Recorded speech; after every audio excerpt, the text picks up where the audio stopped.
तपाईहरु आज हिम्मत गर्न सक्नुहुन्छ कि ल राज संस्था र चाहिँ नि गणतन्त्रको सन्दर्भमा जनमत संग्रह गरौं? त्यो हिम्मत छ? त्यो हिम्मत हामीले गरेकै हो। संविधानमा सबै कुरा खुला राखेको भनेको संविधानमा राप्रपा आफूलाई राजावादी सुन्नुस् तपाईको भाषामा भन्दा राजा यसरी चम्किरहेछन् नचाहिँदो किसिमले, संविधान विपरीत गएर गणतन्त्रको भावना विपरीत गएर तपाईले भनिराख्दाखेरि जनमानसमा यो कुरा आइराख्दाखेरि गरौँ न त एकचोटी जनमत संग्रह। ल राजा चाहिने नचाहिने त्यो जनमत संग्रह गर्न सुन्नुस् छ।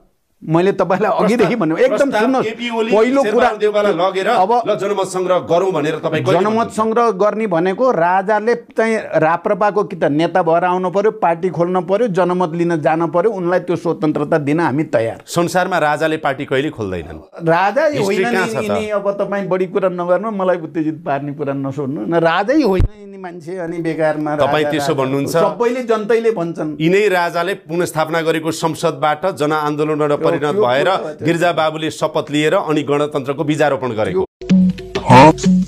राम राम